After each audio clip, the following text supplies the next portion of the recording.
Madame, monsieur, bonsoir et merci d'être avec nous. Je vous souhaite la bienvenue aux 20h. L'hôpital gynéco-obstétrique et pédiatrique de la ville de Douala ne sera pas livré à temps, c'est-à-dire au mois de mars prochain comme initialement prévu.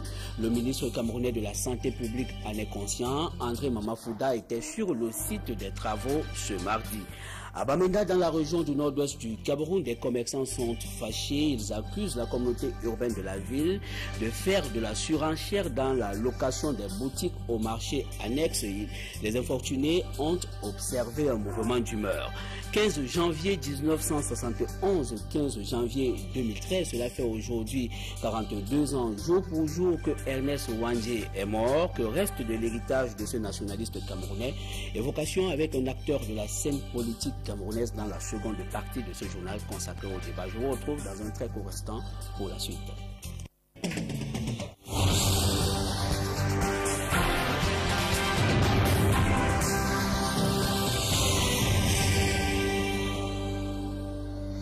Mesdames, Messieurs, une fois de plus, merci d'être avec nous sur le plateau de ce journal. De la santé à l'ouverture de la première partie de cette édition, nous parlons de l'hôpital gynéco-obstétrique et pédiatrique de la ville de Douala. La structure ne sera pas livrée au mois de mars prochain comme initialement prévu. Le chantier sera plutôt bouclé en juin 2013. Le ministre camerounais de la Santé publique est descendu sur le site des travaux ce mardi à Yassa, c'est dans la ville de Douala. André Mamafouda, accompagné de son homologue chinois, a visité le chantier. En dépit du retard accusé, il affirme que les travaux avancent dans ce chantier fruit de la coopération entre la Chine et le Cameroun. Je vous propose à présent de suivre une attitude du ministre camerounais de la Santé publique. André Mamafouda s'est exprimé au sortir de la visite de ce chantier de construction. Il est au micro d'Equinox Télévision. Je ne peux qu'être satisfait par rapport à ma visite où je constate que l'entreprise en charge des travaux rattrape le retard et que sûrement cette année nous aurons peut-être le plaisir de revenir ici. Je constate que la qualité des travaux est celle qui est prévue dans le cahier de charges et je pense qu'également il en sera de même pour les équipements qui bientôt vont commencer à être installés. Notons que des questions d'accès à cette infrastructure de santé et de ravitaillement en eau ainsi qu'en électricité restent des problèmes à résoudre, un chantier pour lequel certains ouvriers nationaux estiment que leurs efforts sont ignorés. Ils se plaignent des conditions de travail dans ce chantier. Plus de détails avec Gilbert Manguet et Vincent Bika. Leurs bras contribuent de leur manière à la construction de cette infrastructure sanitaire qui sort de terre à Yassa dans la capitale économique du Cameroun. Cependant, ces ouvriers nationaux estiment être lésés. On nous dit seulement de rentrer. Il fallu même qu'on fasse une petite contestation pour qu'on puisse nous signer notre journée. Bon, ce qui signifie alors que dans les gens qui œuvrent seulement à la construction, nous les Camerounais, nous faisons quoi? Alors que nous participons à 100%. Nous qui avons la constitution, c'est bon, ça fait partie, cet acte fait partie de l'image cachée réelle. Leur silhouette était donc absente à la visite du chantier par le ministre camerounais de la Santé et de son homologue chinois. Ces ouvriers déclarent tout de même que le pointage de la journée a été fait et que les responsables leur ont demandé de revenir ce 16 janvier pour la suite des travaux. Un chantier dont ils déplorent les conditions de travail et même salariales. Imaginez qu'un technicien, un maçon par exemple, a un salaire minable de 2500 la journée et le manœuvre 2000, c'est un peu précaire. Dans nos conditions de travail, les équipements IPI, nous n'en avons pas. Ça veut dire quoi? C'est-à-dire les bottes, les casques, nous n'en avons pas. Les protège-nez.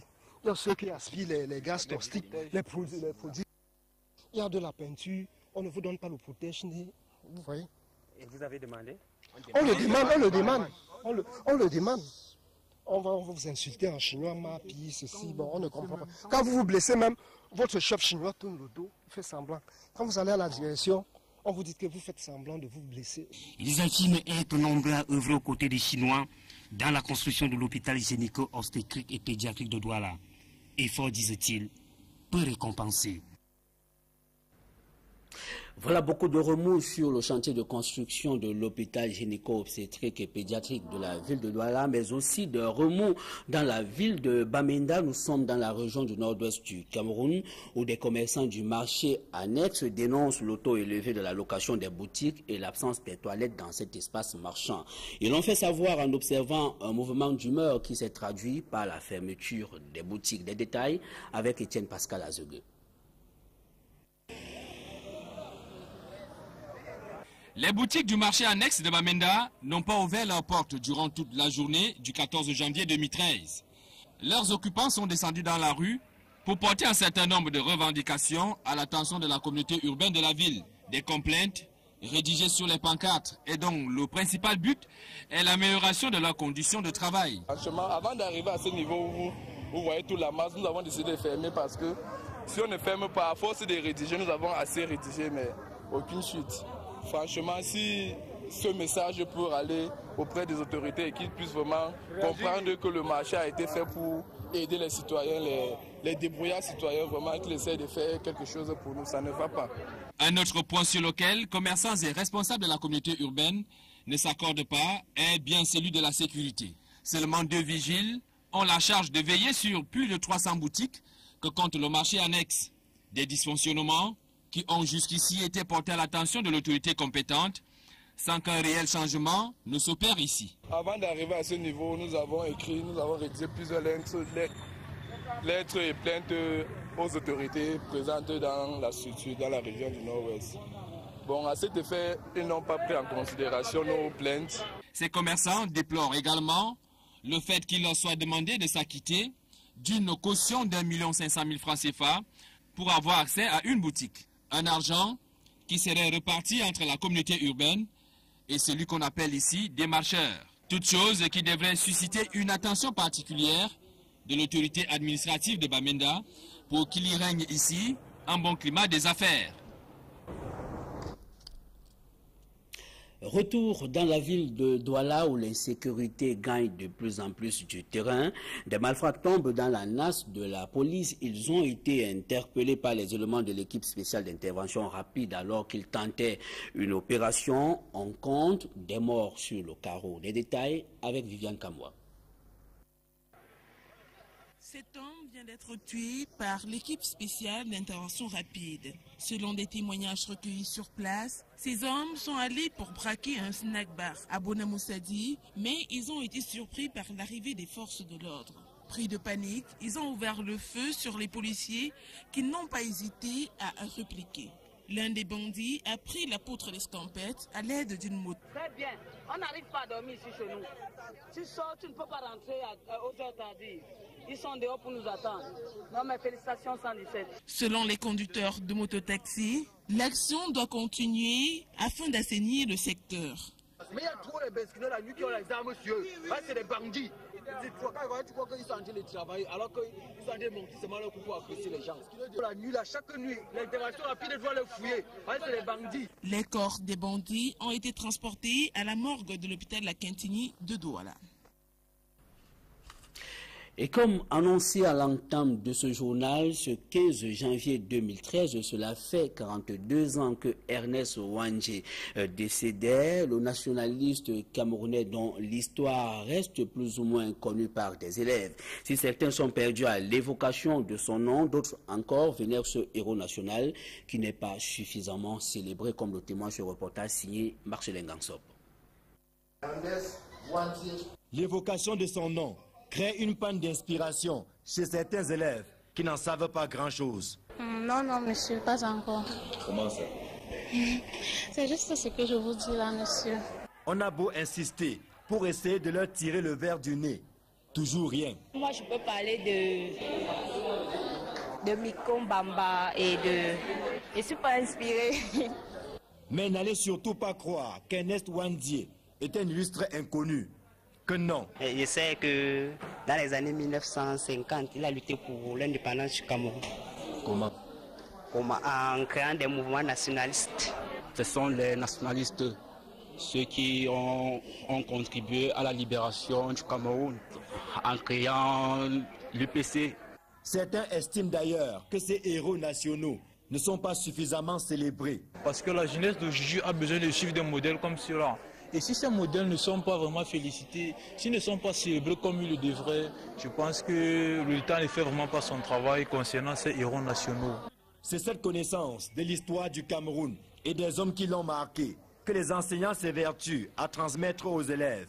Ça dépend maintenant des prédispositions des élèves à recevoir, à accepter, d'apprendre l'histoire de leur pays. Donc c'est pas évident.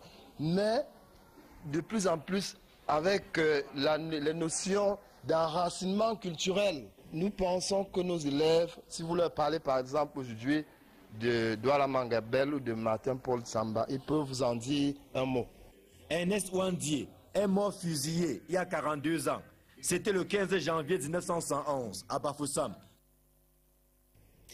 C'est manifestement un ouf de soulagement pour les sinistrés des récentes inondations dans la région de l'Est du Cameroun qui seront bientôt lotis. Les travaux de construction des logements se poursuivent. Le ministre camerounais de la fonction publique a donné toutes les assurances au cours de la visite qu'il a effectuée sur le site d'Ayélé dans la localité de Domé Yannick Mbazoua.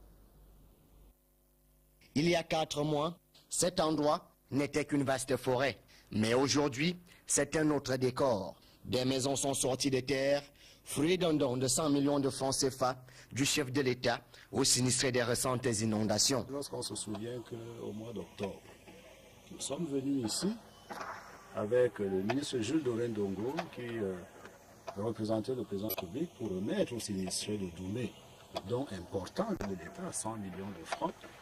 Cet endroit que nous avons en forêt, c'est vrai, il y avait un engin qui avait commencé le terrassement. J'aime vous dire qu'à ce moment-là, je n'imaginais pas que 4 mois après, j'allais trouver un village aussi. Le village Ayéné, d'ici quelques mois, sera à l'image d'une ville. Les nombreux sinistrés pourront enfin être à l'abri de la pluie qui les lave et du soleil qui les dessèche au quotidien. Le ministre de la fonction publique et de la réforme administrative, élite et fils de la région de l'Est, n'a pas manqué d'exprimer toute sa satisfaction. Pour tout dire, je suis vraiment ému, je suis impressionné par ce qui se fait ici. Je vous assure, je suis véritablement impressionné par ce qui se passe ici. Et j'espère que très bientôt, nous reviendrons pour, n'est-ce pas, inaugurer Ayné Paul Biya. À l'économie budget d'investissement public, le taux d'exécution reste faible dans le département du Vori de 21% en octobre dernier. Ce taux a connu un relèvement à 40% en fin d'année, une amélioration qui ne satisfait toujours pas les responsables du BIP du département. Des détails avec Serge Alain Otto. Jusqu'en octobre 2012, les mairies d'arrondissement du Vori accordaient peu d'intérêt au crédit d'investissement. Pour en arriver à un taux d'exécution estimé à 61% en fin d'année, il a fallu un rappel à l'ordre de l'autorité administrative. Les maires ont des crédits transférés et on leur demande de pouvoir suivre et de travailler en collaboration avec les services centraux, c'est-à-dire les ingénieurs du patrimoine, les ingénieurs du ministère des Travaux publics et de l'énergie et autres, mais ils s'entêtent à vouloir le faire sous prétexte qu'ils ont des services techniques capables de réaliser les projets. Les municipalités ne sont pas les seules indexées. Des erreurs se sont souvent glissées dans l'attribution des crédits. C'est ce qui est arrivé pour la mairie de Douala-4e. Cela arrive souvent. Nous arrivons par exemple quand on nous donne un projet dans un département dans une localité qui ne dépend pas du département de Voué par exemple. Cela est arrivé. Ce qu'on a pu faire, c'est qu'on a retourné le projet et pour qu'un autre projet nous revienne et qu'il soit dans le cadre de notre département, dans notre département territorial, dans notre département de Voué. Des lenteurs dans le budget d'investissement public, les élèves du lycée d'Aqua en font les frais. Ils ne voient toujours pas exécuter totalement le projet de construction d'un bâtiment devant abriter certaines salles de classe. On a pensé à la résiliation, c'est possible, mais la résiliation ne règle pas le problème des élèves. S'il faut résilier, il faudra commencer avec un autre contrat et on risque de perdre le marché. Donc on trouvera une solution, une sommation sans doute. On pense que la dame qui nous écoute pourra prendre conscience du fait que c'est l'avenir des enfants et qu'elle doit revenir pour pouvoir faire progresser son chemin. Pour les membres du comité technique de suivi du budget d'investissement pour le département du Voury, les prochains jours seront consacrés à l'accompagnement et à l'encadrement des magistrats municipaux. Opération épervier affaire Yves-Michel Fotso et consort au tribunal criminel spécial. L'abandon des poursuites contre l'accusé n'est pas synonyme de libération globale. L'ex-directeur général de la défunte Camer reste sous le coup de la première condamnation au sujet de l'affaire du BibiJet 2. Les détails avec Yannick Mbazoa. L'arrêt des poursuites contre Yves-Michel Fotso par le tribunal criminel spécial crée la confusion dans l'opinion camerounaise. Par cet abandon de poursuites, beaucoup de Camerounais ont cru à une possible libération de Yves-Michel Fotso. Or, l'ex-directeur général, avant le verdict du 14 janvier 2013, était sous le coup de deux inculpations. D'abord, l'affaire de l'avion présidentiel dans laquelle Marafa Amedou Yaya et Yves-Michel Fotso ont été condamnés à 25 ans de prison le 20 septembre 2012 pour détournement d'une somme de 24 milliards. Ensuite, vient l'affaire des détournements des fonds dus à l'autorité aéronautique d'un montant de près de 600 millions de francs CFA. Affaire dans laquelle le ministère public a requis l'abandon des charges lundi 14 janvier 2013 au tribunal criminel spécial après le remboursement de 230 millions de francs CFA. Deux procès différents qui risquent de connaître le même dénouement au cas où l'article 18 de la loi 2012/011 du 16 juillet 2012 modifiant et complétant la loi 2011/028 du 14 décembre 2011 portant création du tribunal criminel spécial sera prise en considération dans l'affaire de l'avion présidentiel en pourvoi à la Cour suprême. Et la restitution des fonds détournés n'est-elle pas le ventre mou de l'opération épervier? Pour un échantillon de 16 affaires de détournement de fonds publics, il y a plus de 239 milliards de francs CFA de gap. Où se trouvent les fonds? Pourra-t-on les récupérer? Les questions se posent avec acuité. Reportage. Il est clair que les sommes importantes détournées auraient pu contribuer à l'amélioration de son sort dans les domaines de l'éducation ou de la santé. Combien d'écoles décentes de santé, d'adduction d'eau, aurait-on pu construire avec cet argent détourné? Cet extrait du président de la République est fort significatif au regard du contexte actuel de l'économie camerounaise.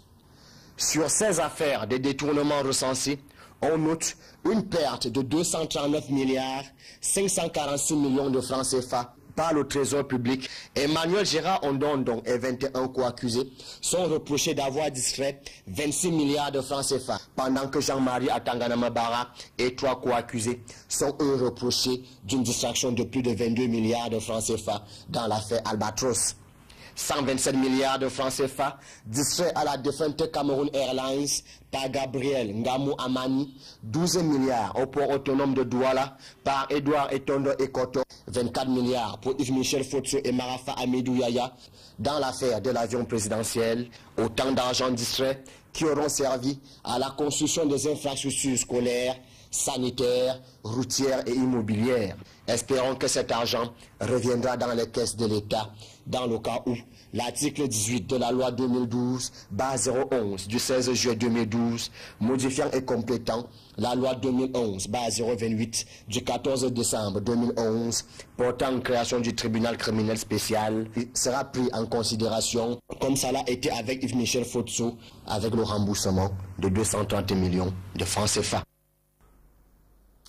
Et du sport, football, pour refermer la première partie de ce journal Coupe d'Afrique des Nations édition 2013. La fiesta du football africain se fera sans les Lions du Cameroun. Après l'échec de 2012, la malédiction s'enchaîne pour la deuxième fois consécutive. Le Cameroun sera spectateur à ce rendez-vous continental. RVK. Il était difficile pour les amoureux du ballon rond de se séparer de cette image des quadruples champions d'Afrique à la veille des grandes campagnes continentales.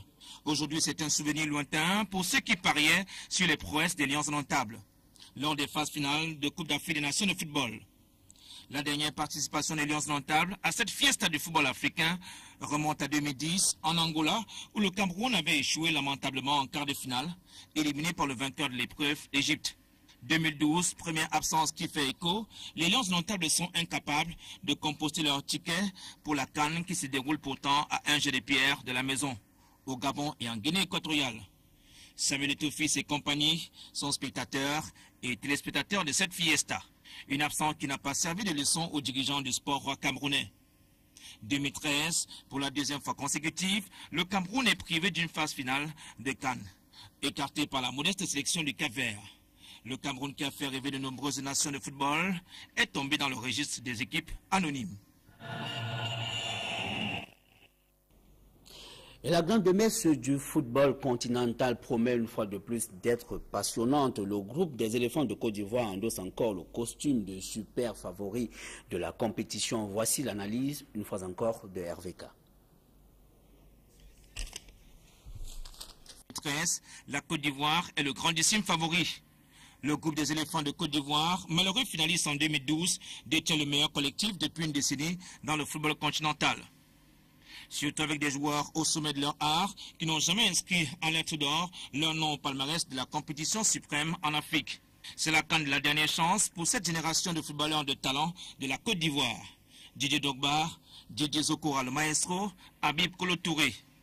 Une victoire finale serait une vraie récompense pour ces derniers au crépuscule de leur carrière. Autre sélection à prendre très au sérieux, la Zambie. Les champions d'Afrique en titre. Les Chipolopolo devront cette fois-ci défendre leur couronne avec hargne face aux prétendants comme le Ghana, qui a occupé une piètre 4e place en 2012, le Nigeria qui fait son grand retour dans la compétition, sans oublier les pays du Maghreb qui seront en embuscade. La Tunisie, le Maroc et l'Algérie déterminés à jouer les premiers rôles dans cette compétition. Face à ces favoris désignés, on retrouve des outsiders tels l'Angola, le Burkina Faso, l'Afrique du Sud et la RDC. Madame, Monsieur, c'est la fin de la première partie de ce journal. Je vous invite à nous retrouver dans la seconde manche consacrée au débat. C'est juste après l'indicatif.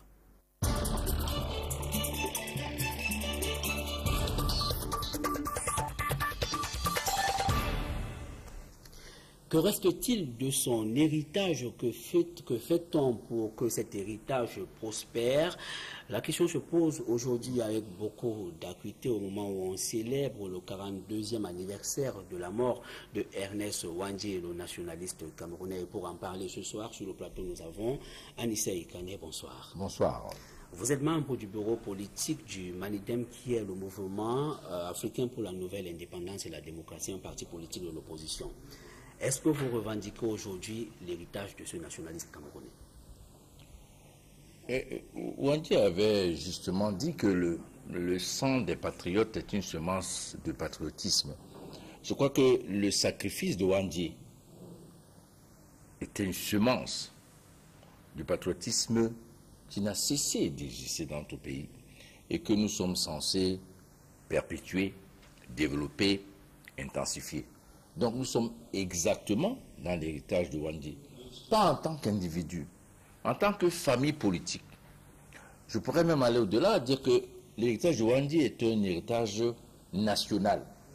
Tous ceux qui aiment ce pays, tous ceux qui pensent qu'on doit l'aimer jusqu'à peut-être donner sa vie pour qu'il prospère, pour qu'il se développe, ils sont exactement dans l'héritage de Ouandjé. Et il y en a beaucoup, beaucoup plus que n'imagine ceux qui ne croient plus au patriotisme. Est-ce que vous avez commémoré sa mémoire, surtout en ce jour où on célèbre le 42e anniversaire de sa mort? Vous savez, le meilleur hommage qu'on peut rendre à Ouandjé, c'est de diriger ce pays, c'est de prendre en main la destinée du Cameroun. Et en pensant justement à Ouandjé, je dirais que les Camerounais qui doivent s'inscrire massivement sur les listes électorales doivent sanctionner les héritiers des assassins de Ouandjé, qui sont au pouvoir. Vous savez, à Idio, c'était l'Union camerounaise, et l'UNC et le RDPC. C'est exactement la même famille politique. Ils sont les héritiers des assassins de Ouandjé. En pensant donc à Ouandjé, je crois que les Camerounais doivent se dire pas une seule voix aux héritiers des assassins de Ouandjé. Donc, je pense que le meilleur hommage que nous, patriotes camerounais, nous allons rendre à Ouandjé, c'est de continuer à travailler pour que l'heure des patriotes sonne dans ce pays et que le pays des Ouandjé, des Mounier, des Oum revienne de droit à ceux qui se sont battus pour qu'il devienne indépendant. Mais est-ce que vous avez le sentiment aujourd'hui que sa mémoire est justement célébrée, ou alors est-elle célébrée à juste titre? Est-ce que vous qui revendiquez l'héritage de Ernest Ouandie, vous ne vous sentez pas responsable dans cette déroute de l'histoire? Pas du tout. Ce n'est pas nous qui avons assassiné Ouandie. Ce n'est pas nous qui avons embrigadé ce pays dans la néocolonie, dans la néocolonisation. Ce n'est pas nous qui avons empêché que ce pays prospère dans le multipartisme, dans la démocratie, dans la liberté d'expression. Ils sont en face, les responsables de cette situation. Ils sont également en face, ceux qui ont tout fait pour que, je suivais tout à l'heure le reportage sur Ernest Ouandie, qu'une génération, des générations entières ne sachent pas qui est Ernest Ouandie. Vous allez en France, vous demandez à n'importe quel jeune Français qui est le général de Gaulle. Il vous dira, vous allez aux États-Unis, Lincoln, tout le monde connaît. Mais tout à l'heure, le reportage a bien montré que Ouandie a été effacé. À qui la faute? Mais à ceux qui ont administré ce pays depuis son indépendance, qui ont tout fait dans le livre d'histoire, à la télévision, à la radio, pour que la mémoire historique de la lutte pour l'indépendance soit effacée. Timidement, on y arrive progressivement. En 92, on a bien voté une loi faisant une mixture indigeste entre les bourreaux et les victimes, les déclarant tous héros nationaux, mais c'est très peu par rapport à ce que ces héros nationaux, ces pères de la nation camerounaise ont fait pour ce pays. Mais est-ce que ce n'est pas un tout petit peu facile d'indexer les autres dans cette déroute de l'histoire, alors que vous qui êtes proche de cette famille, de la famille politique, comme vous le mentionnez tout à l'heure, vous auriez dû faire, ou alors vous avez du travail à faire pour que cette mémoire vive de manière prospère? Vous savez, la lutte politique, ce n'est pas de la précipitation, on n'agite pas une baguette pour que tout se passe. Le contexte dans lequel ont évolué les patriotes camerounais est un contexte difficile, où la répression est restée dans la mémoire historique, s'est accentuée de façon brutale, mais aussi de façon insidieuse, cynique. Vous savez, lorsque les Camerounais aujourd'hui voient un gardien, un garde forestier, ils tremblent. Lorsqu'ils voient un gardien de prison, ils tremblent.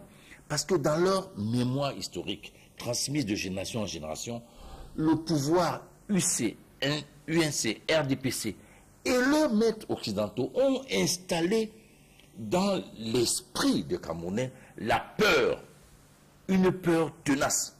Et ce n'est pas facile que nous, qui avons décidé de nous consacrer à effacer cette peur, à développer la fibre patriotique, ce n'est pas évident que ça se fasse par une baguette magique. Vous savez, bon, il a fallu des années pour que des pays qui ont été meurtris par la guerre et par la répression se reconstruisent. Nous sommes sur le bon chemin. Ce n'est pas facile, mais nous y accrochons et nous allons y arriver parce que nous sommes dans le sens de l'histoire. L'histoire appartient à ceux qui aiment leur pays et qui se battent pour que ce pays prospère. Tous les autres seront dans la poubelle de l'histoire, tôt ou tard. Pourquoi vous continuez de parler d'assassinat alors que l'histoire enseigne clairement que Ernest Ouandie a été arrêté, condamné et exécuté au nom d'une décision de justice, la justice, comme on le sait, qui est rendue au nom du peuple camerounais. Est-ce que, de ce point de vue, vous avez le sentiment que l'histoire est corrompue? Mais non, l'histoire est généralement écrite par ceux qui se considèrent comme les vainqueurs. Et il aurait dit à quelqu'un à ses proches que je respecte Ernest Ouandie, mais je le tuerai. Il avait ajouté, je n'ai que du mépris pour Nogmo, mais je ne le tuerai pas. Vous savez, les simulacres de procès ont existé dans ce pays, existent même souvent de nos jours. Lorsque nous avons été arrêtés en 90, que nous étions au tribunal militaire avec les coins Henriette et Yondo Black, j'ai dit au président du tribunal que nous, on a eu la chance, dans ce même tribunal, d'avoir un véritable procès, ce qui n'a pas été d'Ernest Ouandie. C'était dans la même salle. Ouandie a été torturé, il a été martyrisé. On ne peut pas juger quelqu'un qu'on a torturés et penser que le tribunal militaire a émis une sentence juste. Lorsqu'on arrête Wandi en août 1970, le maquis n'existe pratiquement plus. Mais comme ils ont tendance à le faire, les néocolonialistes français ont décidé de couper la tête à tous ceux qui la lèvent, tous ceux qui veulent que l'Afrique sorte de son isolement politique, sorte de la dépression économique, du martyre de ces populations. Mandela est resté 27-28 ans en prison. Mais les Français et leurs amis ont poursuivi les nationalistes à l'étranger. Moumi était assassiné à l'étranger. Nous-mêmes, exilés politiques, étant à l'extérieur, les services secrets français, avec leurs valets camerounais, ont traqué jusqu'à l'étranger les patriotes camerounais. Donc, vous voyez, évoquer la disparition ou bien la tentative de faire disparaître la mémoire de nos héros. Ernest Wandi a été assassiné, ce ne serait pas correct. Mais moi j'ai assisté à l'assassinat de Wandi. Vous savez, lorsque on exécute quelqu'un en 1971 dans un contexte de dictature, c'est d'ailleurs vraiment il ne fait plus aucun problème. Pensez que Wandi est Ndiasse Mathieu qui est vivant aujourd'hui. Il avait été condamné à mort avec Ernest Wandi, mais commis en prison à vie. Il a fait 15 ans, il vit dans des conditions atroces. Ce que j'ai vu à Bafoussam, c'était effroyable. Wandi a refusé qu'on lui bande les yeux. Il a regardé droit dans les yeux la troupe qui lui a logé des dizaines de balles dans le corps. Et comble de cynisme, c'est un officier français qui lui a asséné la dernière balle dans la tête. Quand on raconte ça,